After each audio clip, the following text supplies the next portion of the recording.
be prepared to dazzle and entice with some French chic style my way. If you're looking for 8 very different designer French brand fragrances, you've come onto the right channel.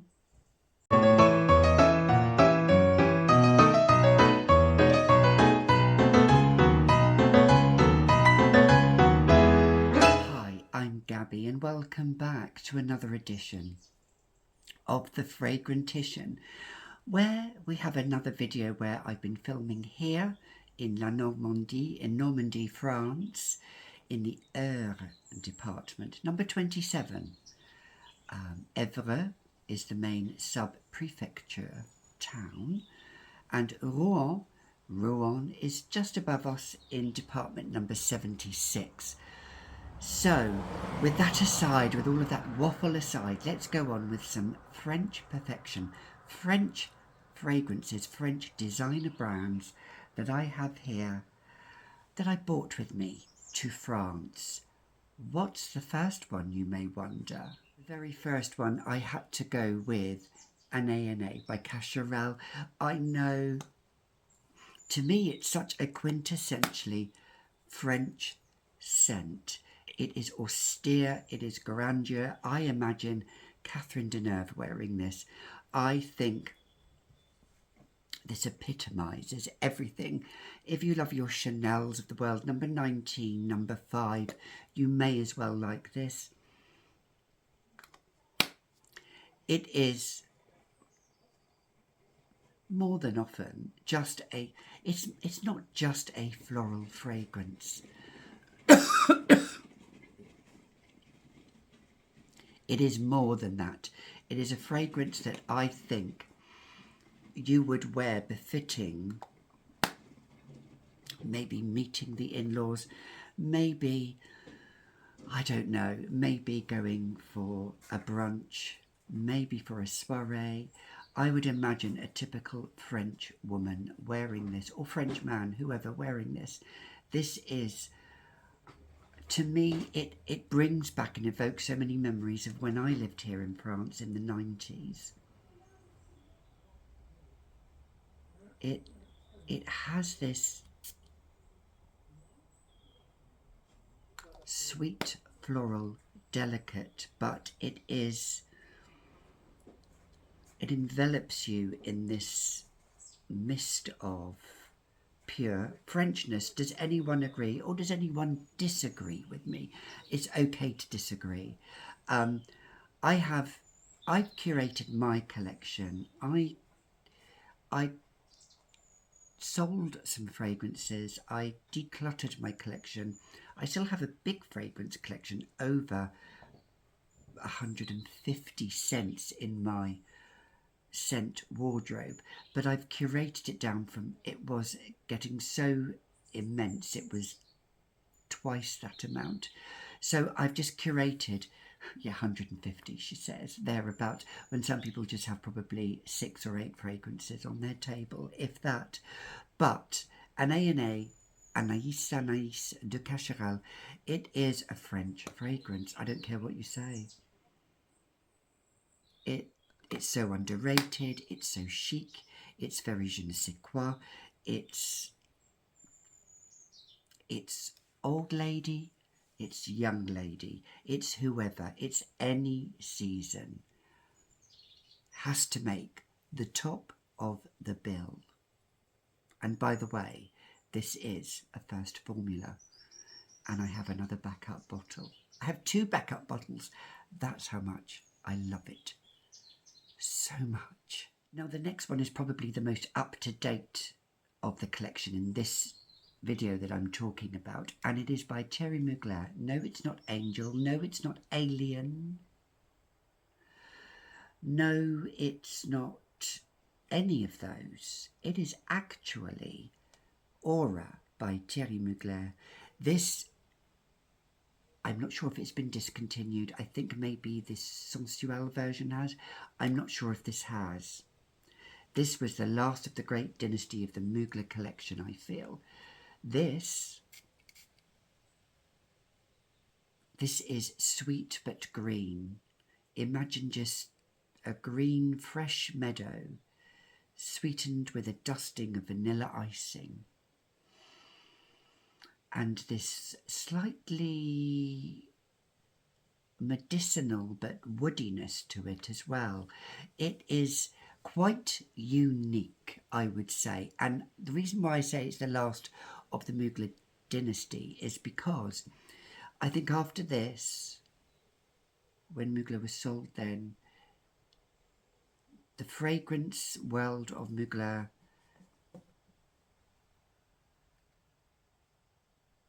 il est disparu. It disappeared. It's such a shame. And I would think that actually this is so quirky. I think I would automatically pair Vanessa Paradis with this. It's off the cuff, it's obscure. It's if you've got a gap in your tooth like she has and you don't care, and you throw everything, you throw caution to the wind, and yeah, this is that kind of fragrance. It's woody, it's sweet, it's vanilla, it's alluring, it's addictive actually. I've grown to love this scent so much. It was a big like, but it's grown now into a big love, and I need to source another bottle because this is only 30ml, so I'm on the hunt for a bottle that isn't from the group of L'Oreal really, that's from the group of Clarins Fragrance Group when they owned it, but so chic, so French, so different, so edgy. Aura by Mugler. The next one will come as no surprises, no shocks to people, I would say, because it is a firm favourite, and I couldn't bring everything with me. But one of these scents that I'm going to talk about now, it holds a special place into my heart because of so many compliments. Yes, you know, Dior Addict. This is a reformulated version and I don't care. This is night blooming jasmine and vanilla, a hint of blackberry and mandarin in the opening. I think it's quite a femme fatale fragrance. I wear this in high season in summer. I wore this a couple of days ago when it was really hot and my husband just couldn't get enough of me.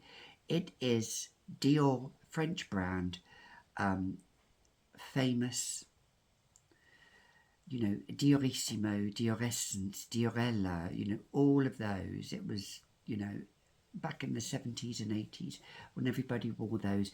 And then in 85, Poison came out. And then I think another groundbreaking fragrance in 2002, after Hypnotic Poison, was Dior Addict. I remember smelling this years ago, maybe when it first came out, not really thinking too much about it. I slept on it for a long, long time. I've only used to about there. It's quite a strong, powerful, potent scent. I imagine, actually, which French actress would I imagine wearing this? I think, actually, Sophie Marceau. It is striking. You know, you remember her in, well, she was in La Boum, the party, when she was a teenager. But then after that, she was in Braveheart. She was in, she was a Bond girl. Yeah, when she was playing the Bond girl, it was before this fragrance came out. But I can imagine Sophie Marceau wearing this. Or even Emmanuelle Béard, another famous French actress. Or Isabelle Huppert. Or Isabella Adjani, yes. This, in the film Possession, she would be wearing this, I tell you. Yeah. Dior Addict. My addiction to a French lifestyle. My addiction to living the French life how I want it, on my own terms, carefree, but ever so alluring. The next one is so different to any of the other fragrances I've talked about. Again, it's by Cacharel, because I love Cacharel. It is Eden, or as the French pronounce, Eden. This is so green and so different. I think I might have sprayed too much. This is an OG formula from 1998 I have, and I am so happy I have this in my collection. It is Fruits of the Forest, Temptation. It is for probably, I imagine actually, Audrey Tautou wearing this in the film Amélie. The Fabulous Adventures of Amélie. I don't know why, but that just springs to mind. It's just a fantasy adventure, this fragrance. Not for everybody. Some people will not like it for certain reasons. Some people will love it for certain reasons. Love or hate, it's very French, I think. It is dressed up or dressed down. This is an everyday scent. I love the opaque bottle. I'm not sure about this top, but it is so different. I know people who really don't like this, and that's fine. And I know people who really love this, and that's fine. I think this is so out of this world, this scent. This is France in another world.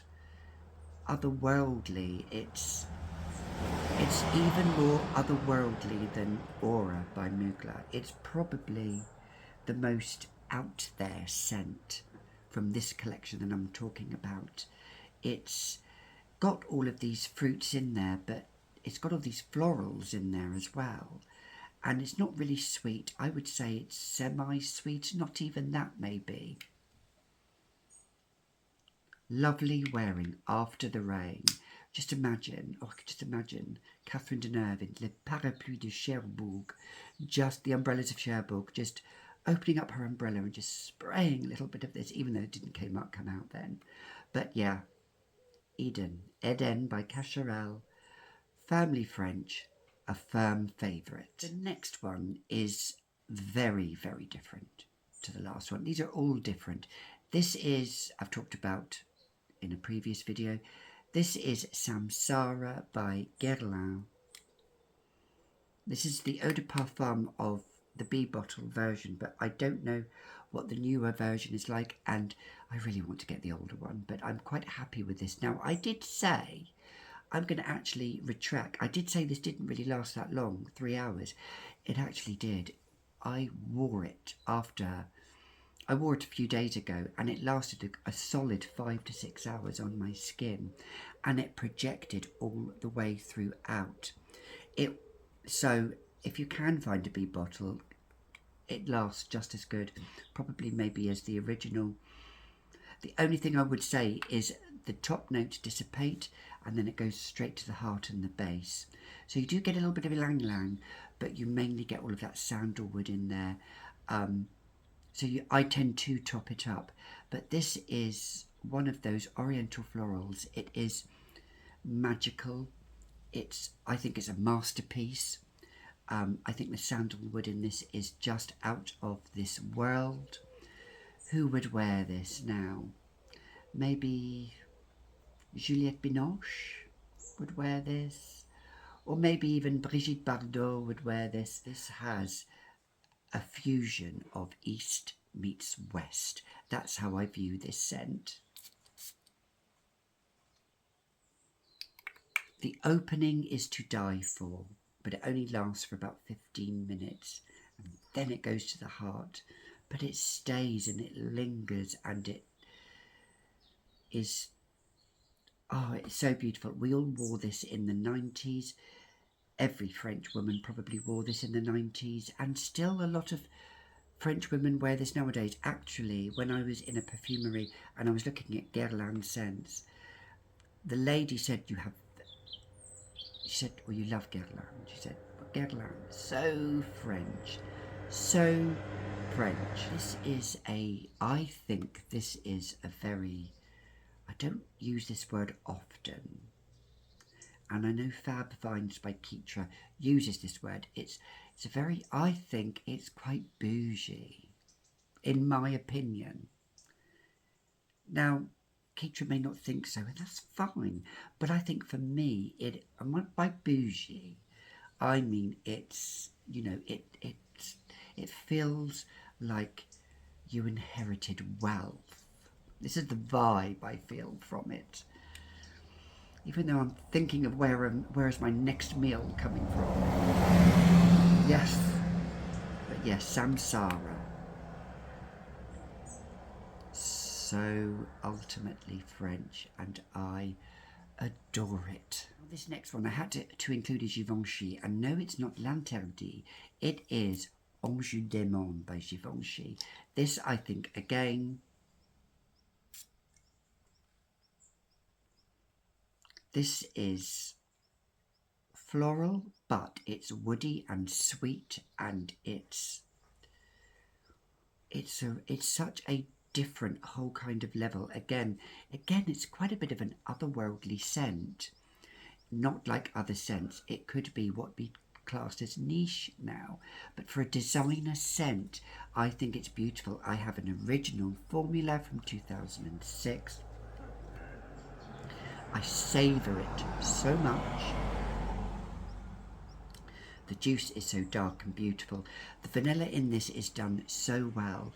It's slightly aromatic as well, and it has this kind of like sage or thyme kind of feel. There's a little bit of cleanliness in there, but as it dries down, it goes into this sweet, aromatic, euphoric. This scent makes me euphoric, and I quite like that. When I'm feeling a bit down, I go for this. I feel like an angel wearing this. I feel like I'm banishing the demons, and I'm bringing out my inner angel, my inner ange, as we say in French. I wore this the other day, and Richard said to me, several occasions, I had to keep telling him, I'm wearing Ange Démon by Givenchy, and he said, oh my God, it's just so lovely. And it's not one I do overspray a lot, about 4 sprays maximum. Yeah. So, yeah, it goes lovely with these nails. So devilish, but so angelic. I imagine, actually, what was that film? Was it Garden of Angels with Emmanuelle Béard? I think she would probably wear this. Ange Démon by Givenchy. Now, the penultimate scent, yes, I'm going to say it again and again. It is Dior Pure Poison, which I know I talk about. I think, actually, if I'm sending another actress, I think Carole Bouquet would wear this. Carole Bouquet, if you don't know, is a well-known French actress. I loved her in the film Une femme avec une femme. She was a Bond girl, which to my chagrin, to my disappointment, I realised that I think they dubbed her voice in that film For Your Eyes Only. If that's true, comment down below if somebody knows that. I'm not sure if it's certain or not. I was horrified by that. But she was also in another adaptation of Rosemary's Baby about 5 or 6 years ago.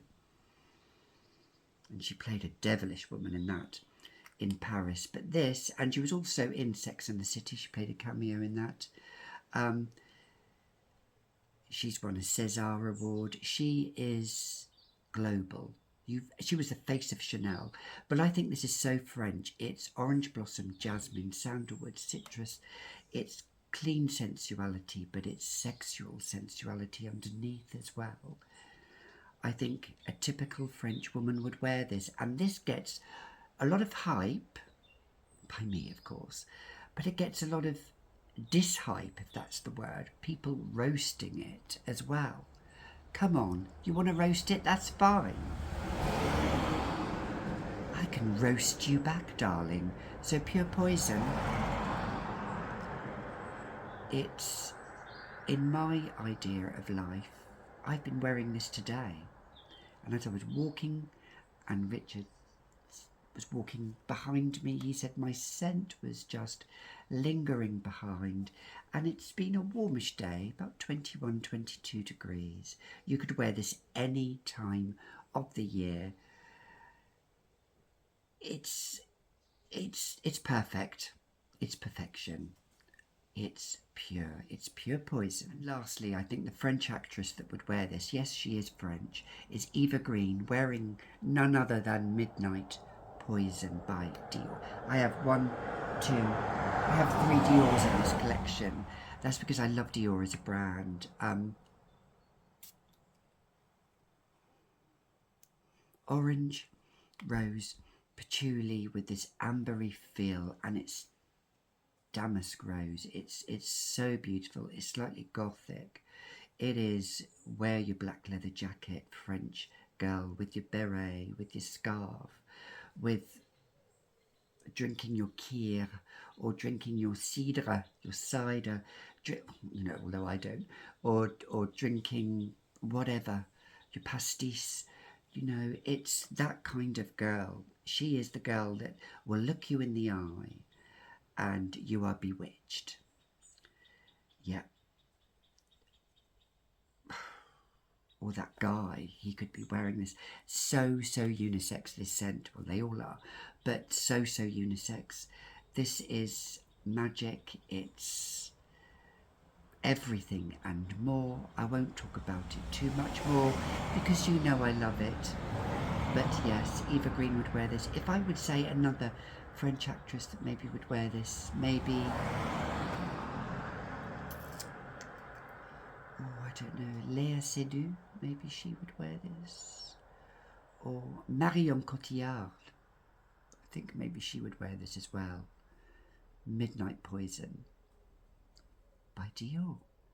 French style, French elegance, and French façon de vivre, a way of life. So those were just a few of the scents that I brought to France with me, of French designer brands that I think are so typically French and a few deserve much more hype. Maybe a few I shouldn't talk less about, but I love them nonetheless, and I'll wear them. What are yours? Comment down below. Till next time, I've said this before and I'll say it again. La grande ambition des femmes est d'inspirer l'amour. As Hercule Poirot did say in Death on the Nile, the greatest ambition of women is to inspire love. Until next time, I'll see you in the next video. À bientôt. Bye for now.